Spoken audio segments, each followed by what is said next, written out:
Hi, it's Courtney, back again with more of my horror movie suggestions for Halloween. I didn't do a video yesterday. I got distracted making Halloween cookies for me and my husband.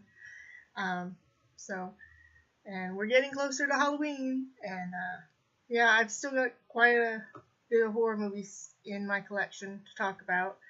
But another thing, if you notice, every time I make a video, I have a different Halloween shirt every time I make a new video. I have enough shirts to wear for like the entire month of October. That's how much I love Halloween. So, and every year I add new shirts and subtract other ones. So, but I'm back with a pretty good stack of movies to talk about, and so the first one is Pumpkinhead. And it's directed by Stan Winston, master special effects artist. So, how is his debut as a director? It's a tale starring Lance Henriksen as Ed Harley. He's an older man who lives with his little boy and his dog, and they run a store.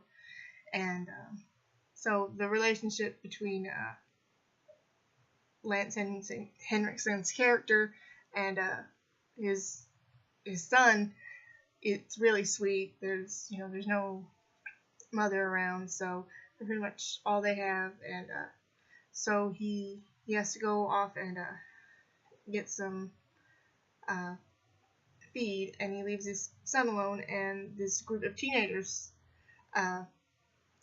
they come to this little backward town, and they're out racing their motorcycles, and they hit Lance Henriksen's son and kill him.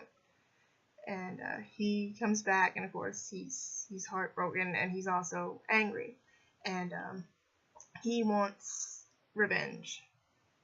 So it's set kind of like a little tiny backwood town, and of course, small towns always have like their own, legends and stuff that happens. So he goes to find a witch to help him summon this demon, and it's known as Pumpkinhead. Not because it has, a head that's shaped like a pumpkin, it's because you have to go to the pumpkin patch to help summon the demon. So it comes from the pumpkin patch. That's why it's called Pumpkinhead. But because when Ed Harley was a little boy,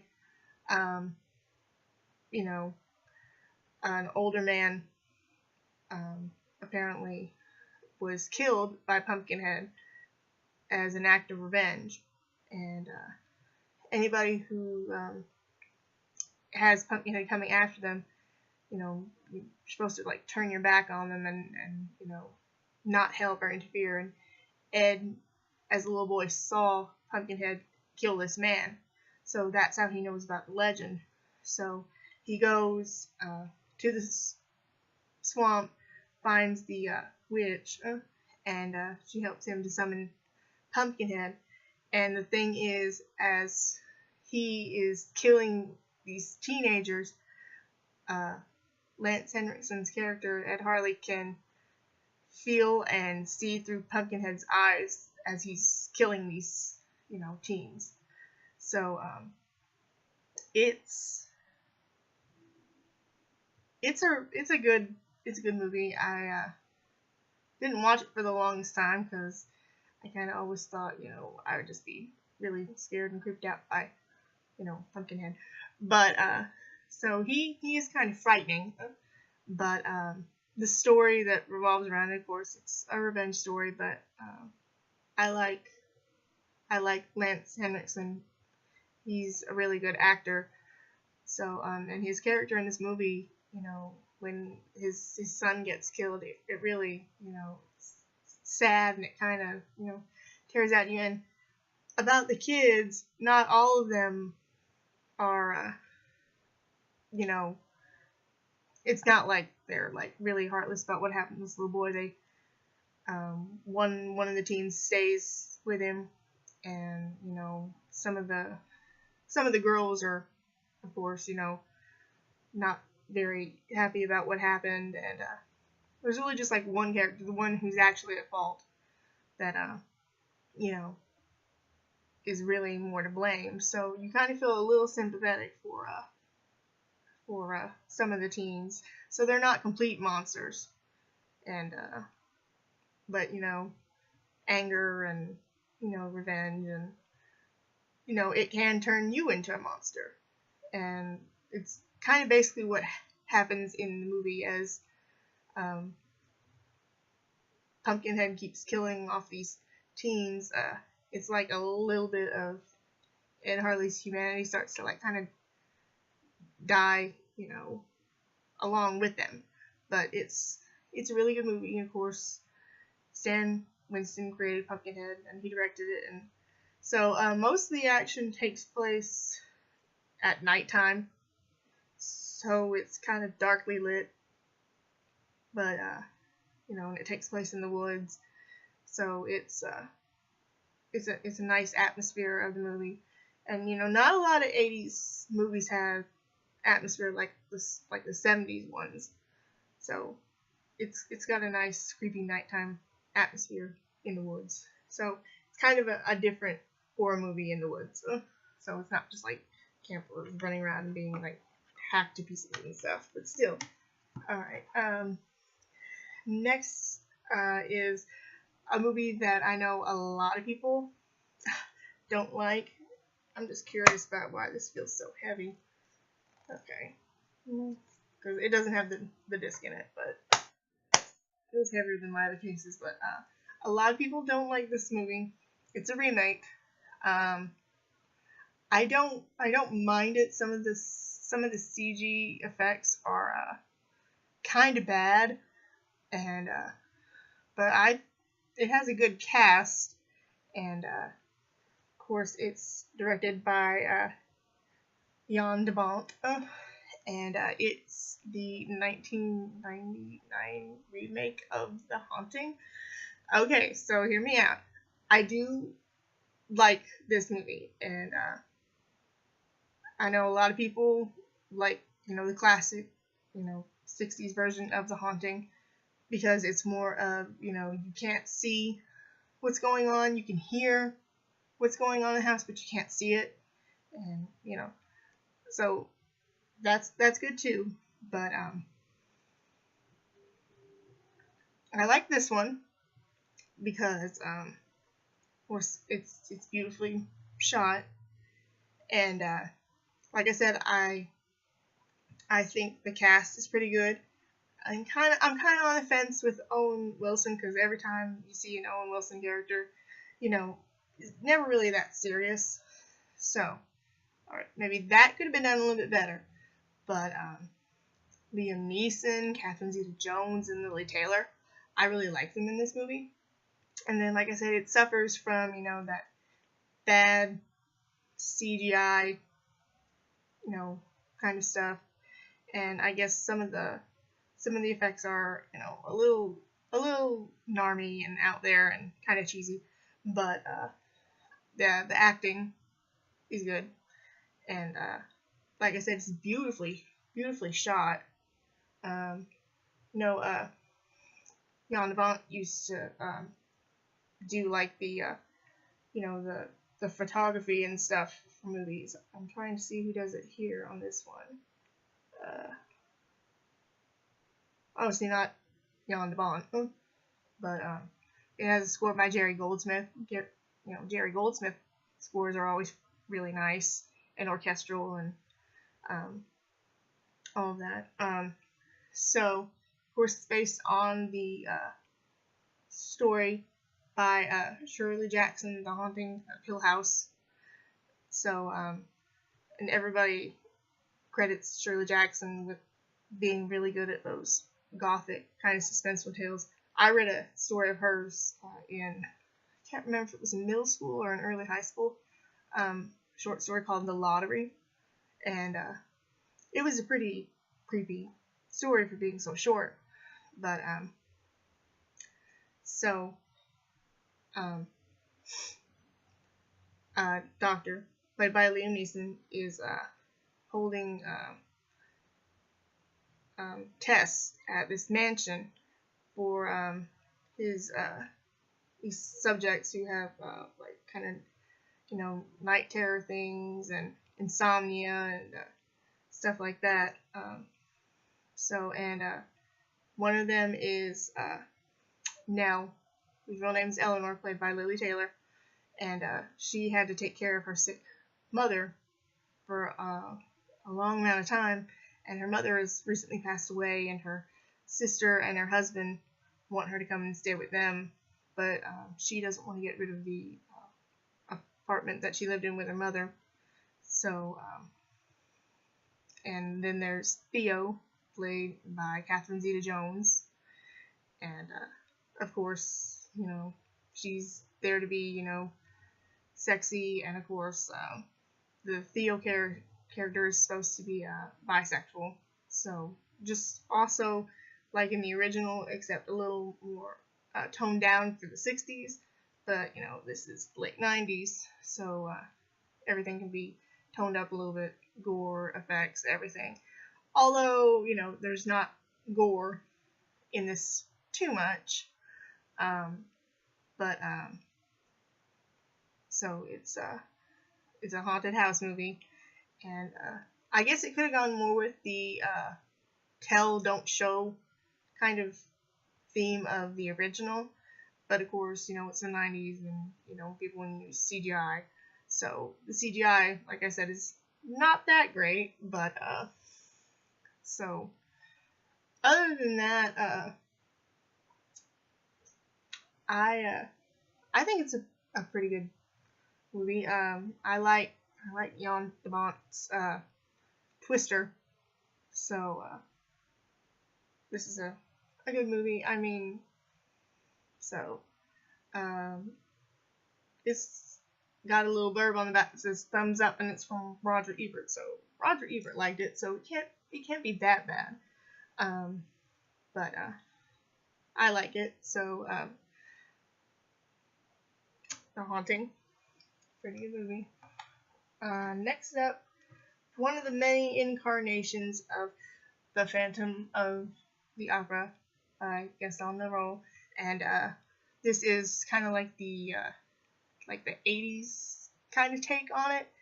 An 80s take on it, which means it's just bloodier and gorier, but it still basically follows the same plot as like the original story, and it stars Robert Englund, aka Freddy Krueger, as the Phantom of the Opera. So of course it's a retelling, but kind of faithful to the original. So of course there's an alright, so what it starts out as, it starts in modern times. There's a young opera singer, and she's played by Jill Sholin from The Stepfather, and she comes in to sing, and an accident happens, and she gets transported to Victorian London. So that's just how it starts, and then it goes into the story proper. So Christine, played by Jolene, of course, is being, you know, coached into singing by a mysterious figure, and, you know, he's deformed, and so he trains Christine to be a prima opera singer, and of course, you know, there's you know, the love interest, and I can't remember because some adaptations have the romantic male lead named Raoul or Philippe or Philip, so I can't remember what his name is. I want to say that it's Philip, because they're in England.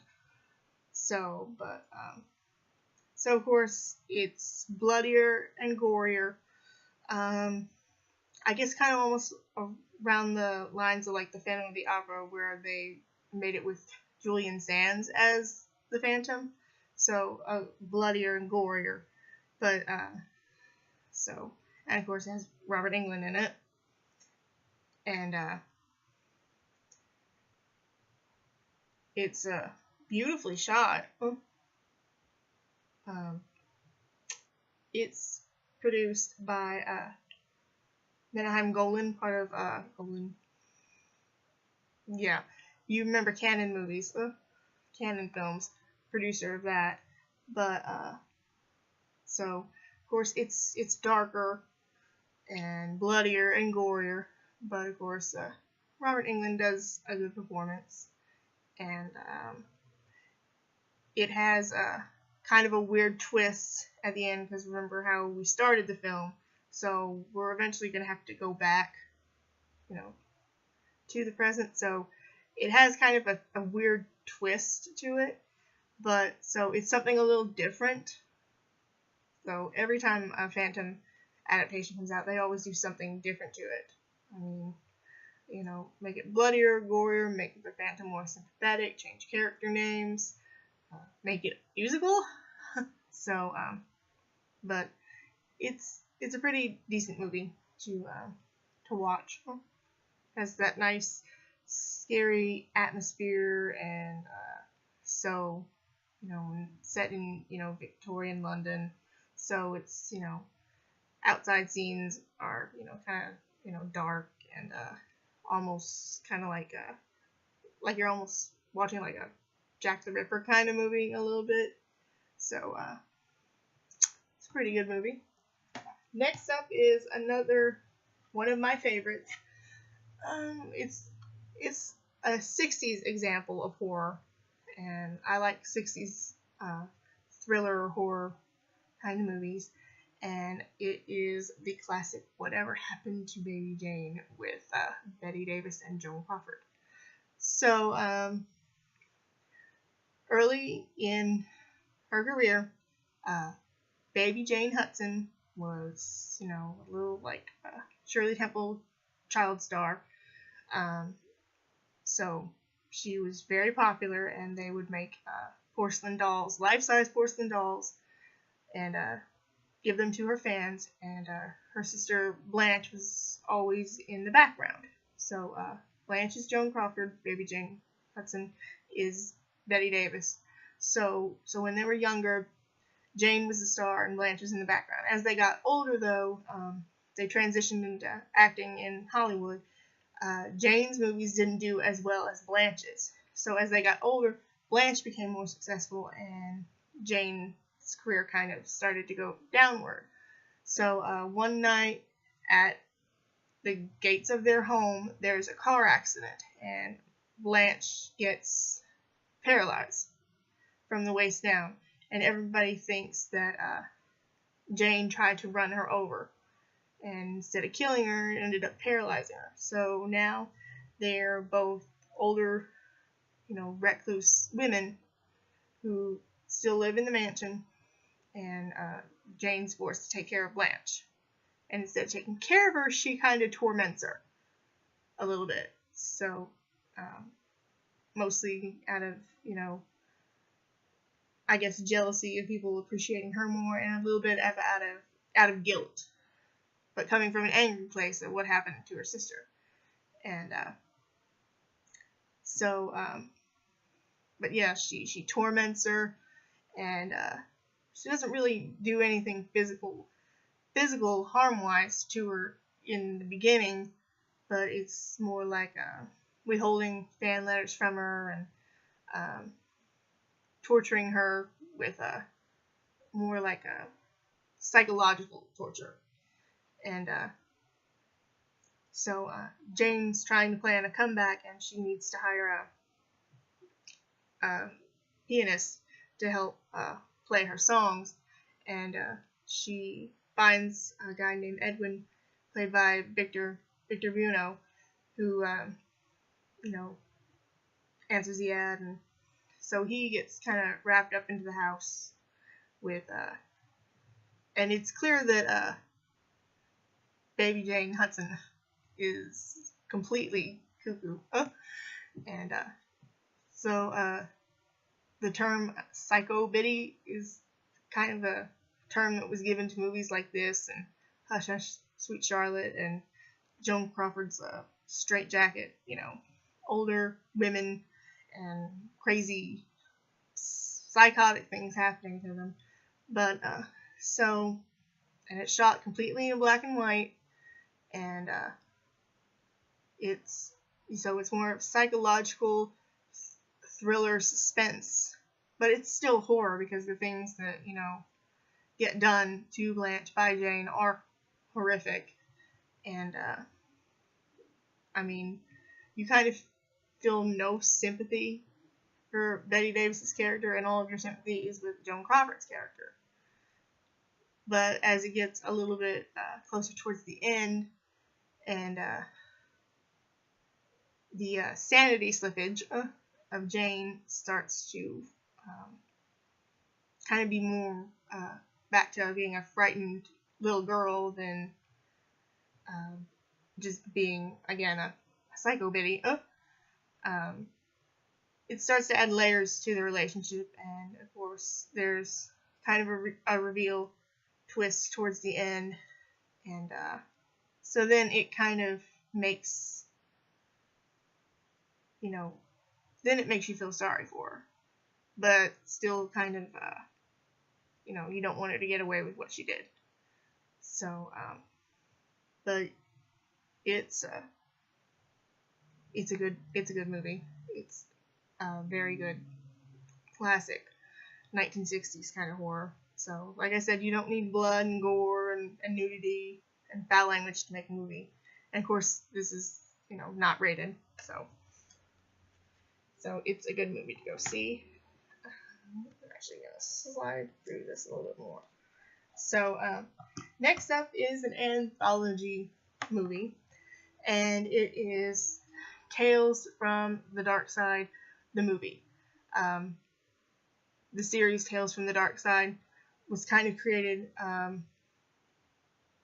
to be almost a TV show of creep show from George Romero and Stephen King. So that kind of fell through, and Tales of the Dark Side was created as more of an alternative. Most of the episodes I saw, that some of them have cheesy camp, and some of them are actually really serious and scary. Eventually, I'll probably talk about Tales from the Dark Side, the show, and Tales from the Crypt. But this movie came out in 1990, kind of long after the show actually was off the air. But so basically, a lot of people consider this to be the actual third Creepshow movie and not Creepshow 3. It's got a good cast. Deborah Harry from Blondie, Christian Slater, David Johansen, or as most people from the 80s probably know him as Buster Poindexter, William Hickey, Uncle Lewis from Christmas Vacation, James Remar, Ray Dong Chong. I always like saying her name, Ray Dong Chong. It's fun to say. There are special makeup effects consulted by Dick Smith, who did the makeup for The Exorcist. And there is 3 sections. So the first one, Lot 249, is a screenplay by Michael McDowell, based and inspired by a short story by Sir Arthur Conan Doyle, who wrote Sherlock Holmes. So in Lot 249, there is a college student played by Steve Buscemi, and he acquires a mummy, lot 249, and he decides to use it to get revenge on people who have done him wrong and gotten him kind of screwed out of a special award that he was trying to win. And so the main group of his revenge is the best friend of Christian Slater and Christian Slater's sister, played by Julianne Moore. So you can kind of tell how that goes. There's a scene where the mummy goes after Julianne Moore's character, and it's actually more of the disturbing scenes in it. So, inspired by the writer of Sherlock Holmes, so it kind of, has bits of like the tales that you would read about Sherlock Holmes. Of course, for a more modern age. So it's a pretty good segment. Very, very creepy, because even though the mummy is out there doing all of this revenge stuff, they don't show him too much, so they kind of keep him a little bit of a surprise. So the aspect of, show, but not so much. Kind of like the way they did for the shark in Jaws. Don't completely show it, just little glimpses of it. The next segment is Cat from Hell. It's a screenplay by George Romero based on a story by Stephen King. Hence the creep show aspect and connection comes in. So a millionaire who runs a pharmaceutical company hires a hitman, played by David Johansen, and the pharmaceutical company owner is William Hickey. So he hires this hitman to kill a cat, and he says that the cat is actually coming back as a sort of revenge for all of the cats that this company has tested its drugs and stuff on in animal experiments. So he claims that the cat has already murdered his sister, a friend of theirs, and the loyal butler of the house. So, and he's going to pay this hitman to kill the cat. So he's going to leave him alone for 24 hours to, just kill the cat. So it's basically David Johansen running around trying to kill this cat, and of course it shows in flashbacks how he believes the cat has, killed, members of the family. So again, how you take a short story by Stephen King and just go with it. But so it works out really well, and of course, as most things in horror movies are stuff from like Creepshow or Tales from the Dark Side, there's a twist at the end, and like I said, it's basically just a man running around trying to kill a cat. So I guess it's okay compared to the first segment. I'd probably go with the first segment, lot 249, than I would the Cat from Hell. But we have the last one, Lover's Vow, which is written by Michael McDowell, who is a horror writer and wrote a lot of stuff for the actual Tales from the Dark Side series. And it's about an artist played by James Remar, who is down on his luck, and he's not doing very well with his sculptures and paintings that he does, and his agent drops him. So he goes to drown in sorrows at the bar, and he leaves with the bartender, and they get attacked by this gargoyle monster, and it's really hideous and really creepy, and it kills the bartender. And when it gets to James Remakes' character, it tells him that he will let him live if he promises never to tell anyone about what he saw. He can never tell what the monster looks like, what the monster sounds like, anything that happened. Or, he'll come back and kill him. So he gets let go by the monster, and he runs off, and he runs into a woman named Carola, played by Ray Don-Chong. And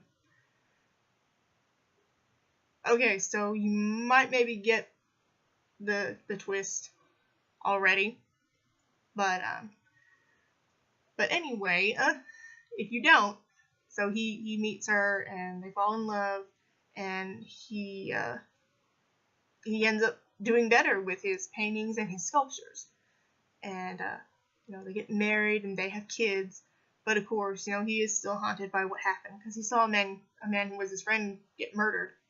And so of course you're probably going to see the twist already, so I won't spoil it, but he's not supposed to tell anybody. Yeah, you're probably already knowing what happens.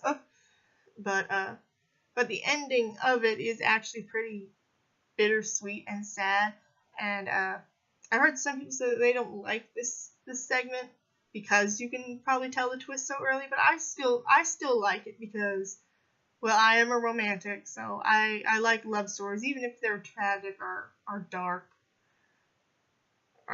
I still like them. I think James Remar and Ray Don-Chong are really good in this, and so out of the 3 segments, it's my favorite, and then Lot 249, and then Cat from Hell. And there's also a wraparound segment, because of course it's an anthology series, and the wraparound of the movie is a woman played by Deborah Harry. She looks like a nice normal woman. She comes home from the grocery store and she's getting ready to prepare a dinner. And the thing about her that's different is, I guess she's a witch, because the dinner that she's getting ready to cook up is this little boy. And it's played by a young Matthew Lawrence. So in order to keep the witch from cooking him up, she'd given him this book, which is Tales from the Dark Side. So in order to distract her from cooking him and eating him up, he reads her these 3 stories from the book.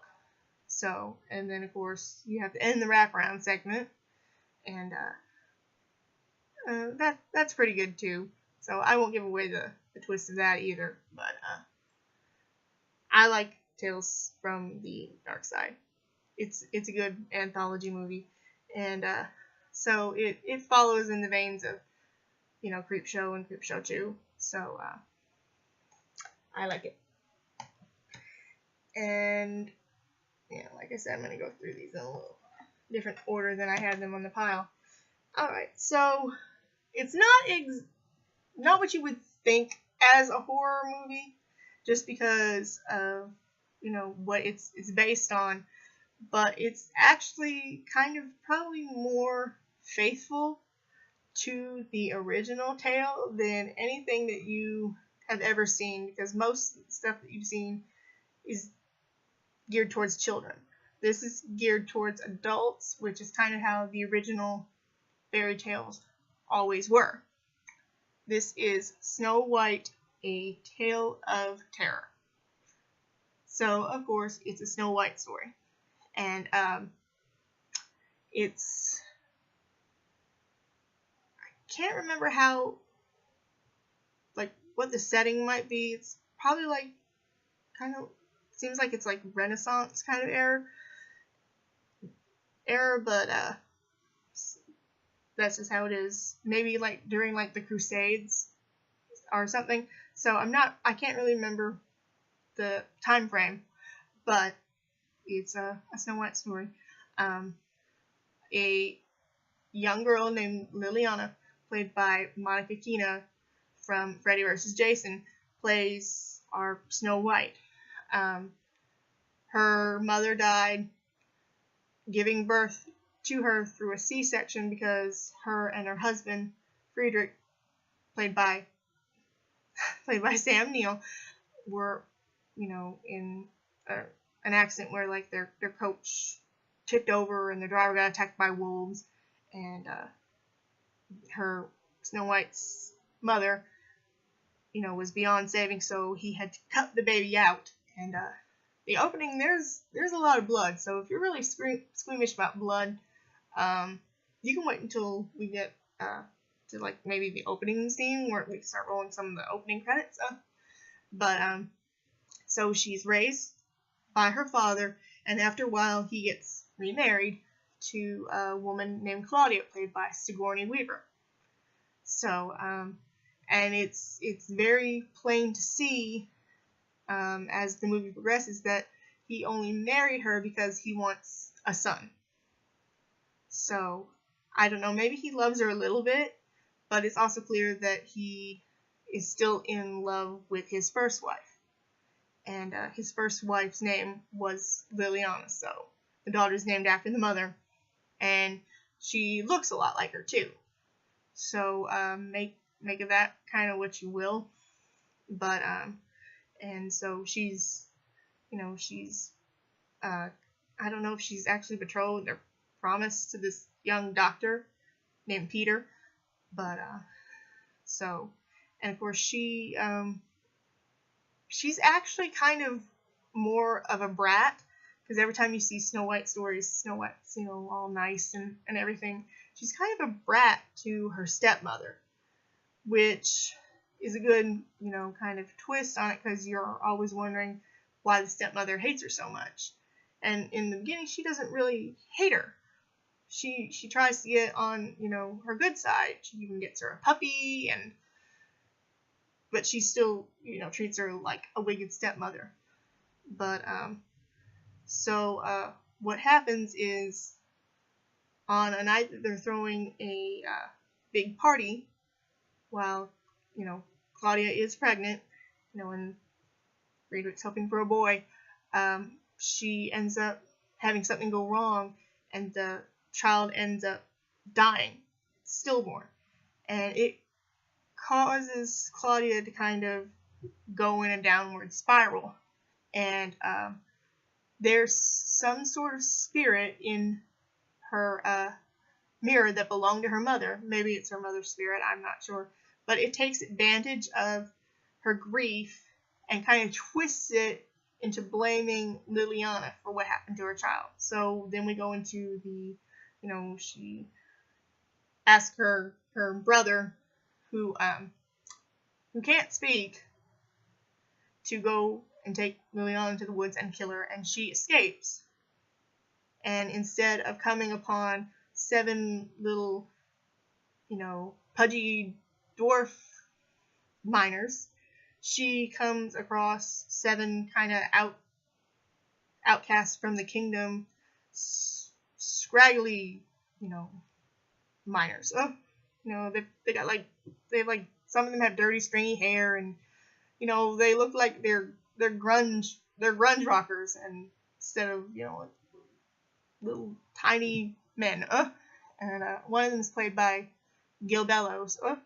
So he's officially the hot one. So him and Liliana kind of have this chemistry, but of course it's you know how the tale of Snow White goes. There's like 2 attempts to kill her before we get to the poison apple, and there's lots of twists, and so it's very dark. And Sigourney Weaver is really good at playing it's like the wicked stepmother. So she has a lot of fun with it. And so dark telling of Snow White, rated R, It says some horror, violence, and a scene of sexuality. Okay, but yeah, so it's a really dark telling. So again, the settings like during like the Crusades or like the plague. So around that time frame. I guess Monica Keena as Snow White's okay. She's kind of almost the way she is as Laurie and Freddy versus Jason, kind of like running around and screaming and stuff. She's got these big doe eyes and everything. So, and I wish Sam Neill was in this a little bit more than he is, but he's good in it. Sam Neill's always good. So, Snow White: A Tale of Terror. So, probably another long video, but next up is a Brian De Palma film. I love Brian De Palma. He directed my favorite movie, Carrie. Yeah, I know I haven't talked about it yet, but we'll get there eventually, hopefully. And this is actually based off of a book by John Ferris. And this is The Fury.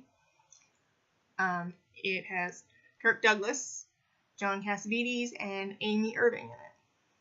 So, alright, it's sort of almost a Carrie kind of knockoff, but there's a lot more to it. But there is, a girl with telekinetic powers, this time played by Amy Irving, who was in Carrie. So it's kind of ironic. And her name is Gillian, and she can sense things, and sometimes when she has these sigh moments or stuff, if she's touching somebody, she can make them bleed. They bleed out of their nose, they bleed out of their ears, they bleed out of their eyeballs. So, really kind of actually scary, terrifying stuff. So she's sent to an institute where they're going to try to, help her control what she can do. It's actually kind of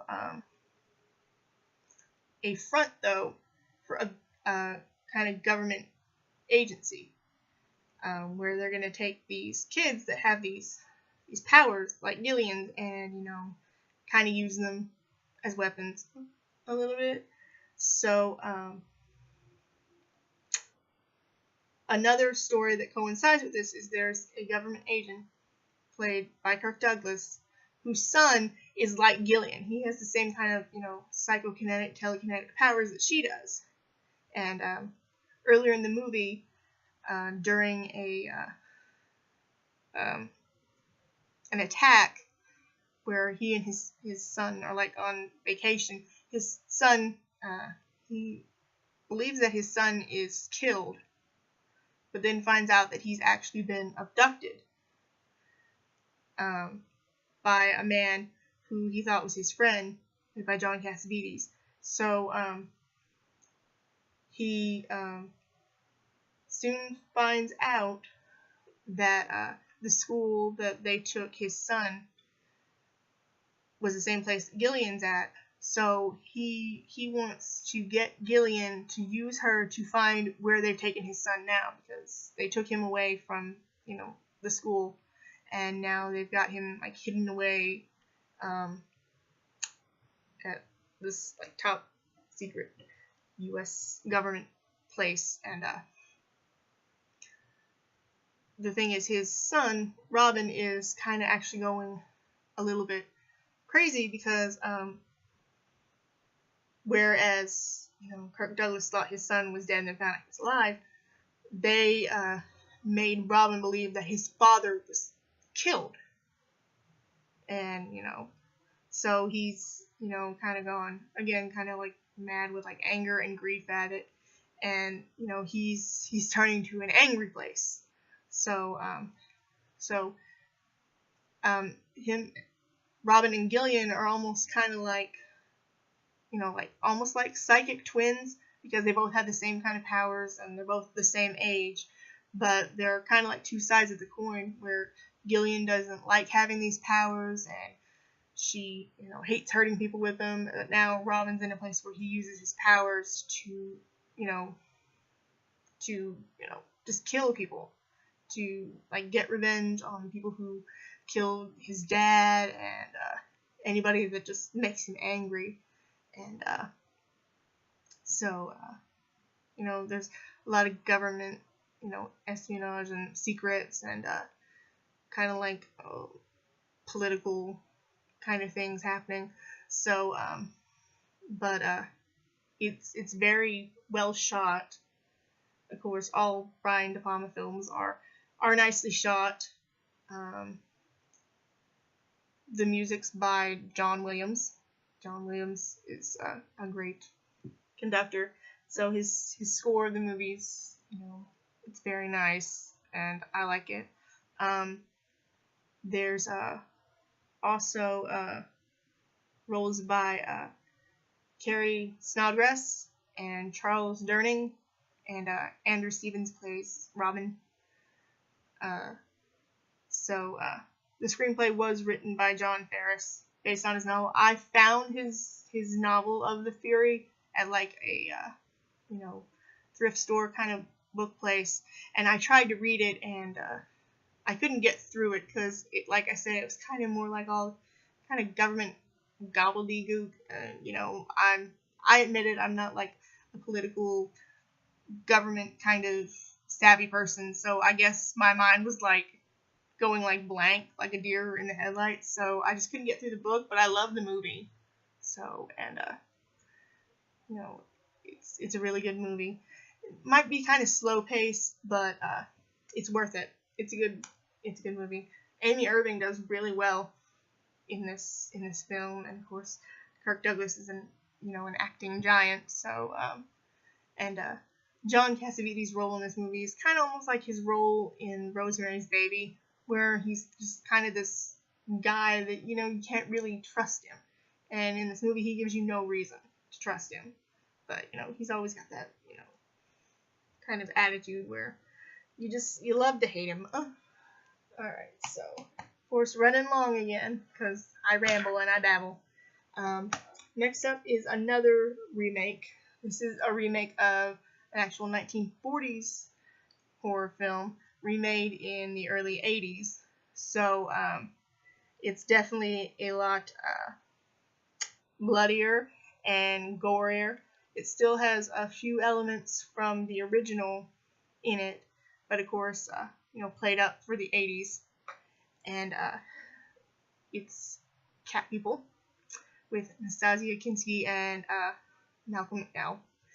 And of course, you know how roles with Malcolm McDowell are. He's gonna be kind of a little bit of a, eating the scenery a little bit. But so it has some elements from the original Cat People, directed by Jacques. Oh, I had a brain freeze for a minute there. It's a Valiant production of a Jacques Tourneur film, the original. But so it has some elements that are the same. A woman named Irina, it's Irena in the original, but it's Irina here, played by Nastasia Kinski, comes to New Orleans to meet her brother Paul, played by Malcolm McDowell. And so he's, he kind of stays to himself. They have a servant played by Ruby Dee. Her name is Famale, female, but pronounced Famale. Oh. And so she comes to stay with her brother, and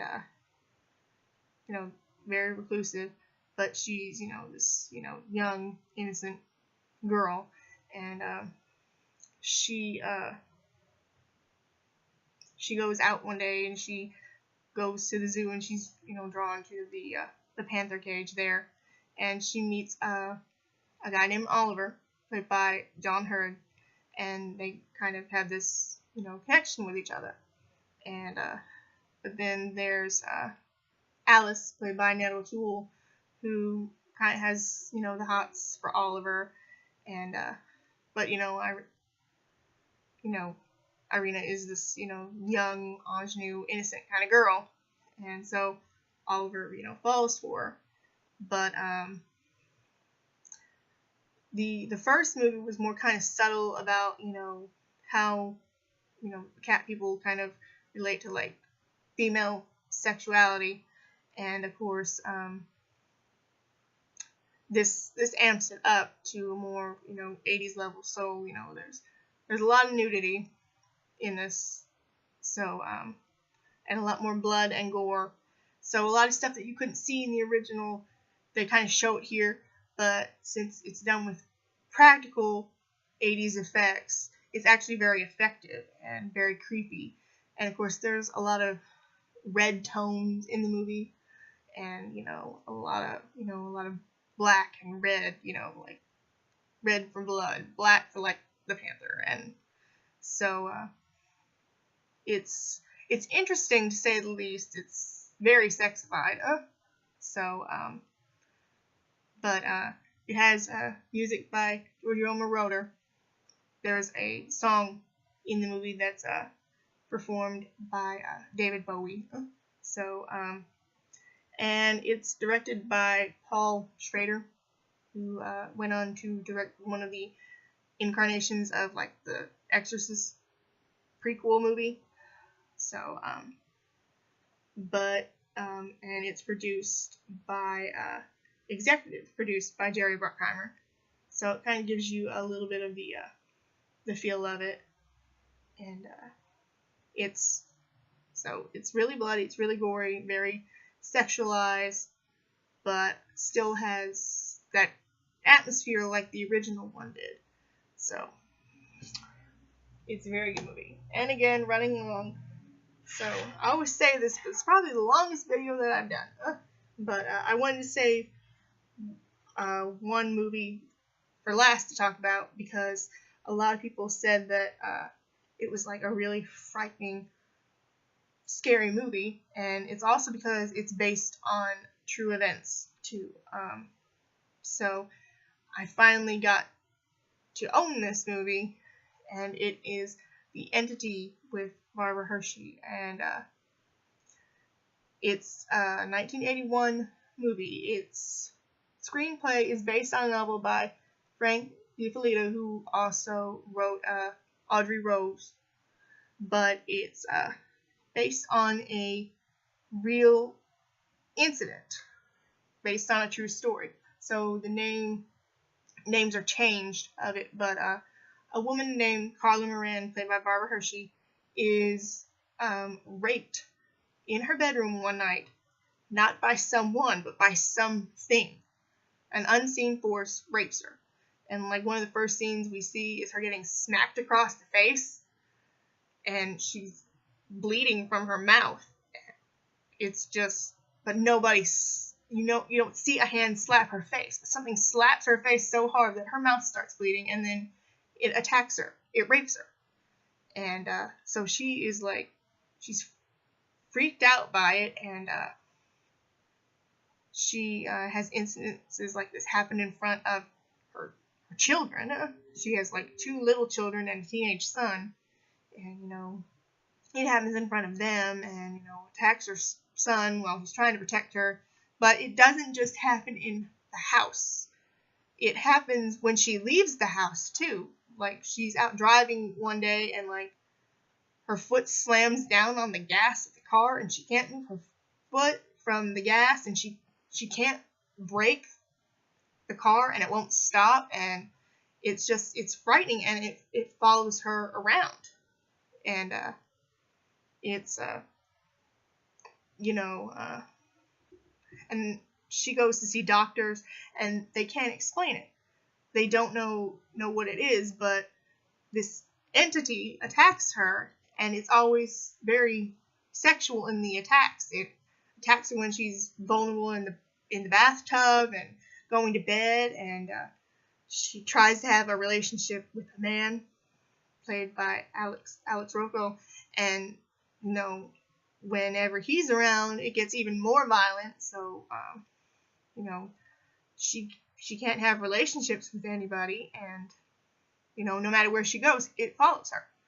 So she gets in touch with a group of parapsychologists, and they